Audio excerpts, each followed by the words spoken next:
আল্লাহ তার বন্ধুত্বময় জীবনকে আল্লাহ আপনি কবুল আর মঞ্জুর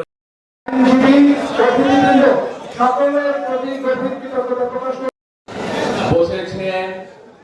আপনারা যারা আজ করবার জন্য দোয়া মাহফিলে উপস্থিত হয়েছেন তাদের দেশনেত্রী বেগম খালেদা জিয়ার সুস্থতা কামনা করে এতটুকু দোয়া প্রার্থনা করে আমি আমার সংক্ষিপ্ত বক্তব্য এখানে শেষ করব।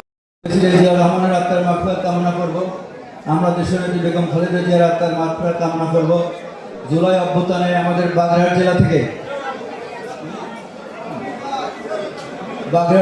8জন ছাত্র শহীদ হয়েছেন, তাদের আত্মার মাগফিরাত কামনা করি।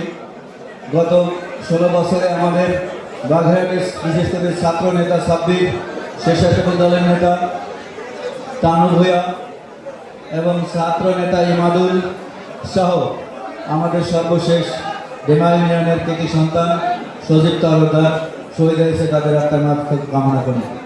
আজকের এই দোয়া মাহফিলে আমরা দোয়া করব যেন আমাদের বর্তমান প্রধানমন্ত্রী জনাব তারেক রহমান আমাদের দেশের যে দায়িত্ব নিয়েছেন সেটি সঠিকভাবে পালন করতে পারেন এবং আমাদের শহীদ প্রেসিডেন্ট জিয়া রহমানের যে স্বপ্ন সোনার বাংলাদেশ গড়ার সেই স্বপ্ন যেন আমরা পূরণ করতে পারি।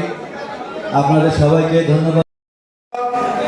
আজকের এই দোয়া এবং ইফতার মাহফিলে আপনারা যারা উপস্থিত হয়েছেন, আমরা রফুল ইসলাম ঝন্টু সংসদের পক্ষ থেকে আপনাদের প্রতি গভীর কৃতজ্ঞতা জ্ঞাপন করছি।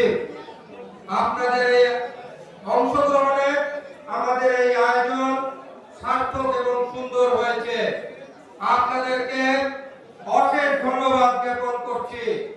প্রিয় ভাইরা, রমজানের এই মুহূর্তে আমরা গভীর শ্রদ্ধার সঙ্গে স্মরণ করছি একজন আজন্ম যোদ্ধা, একজন সৈনিক, একজন আপসীন নেত্রী, যিনি বাংলাদেশের জন্য যার জীবন উৎসর্গ করে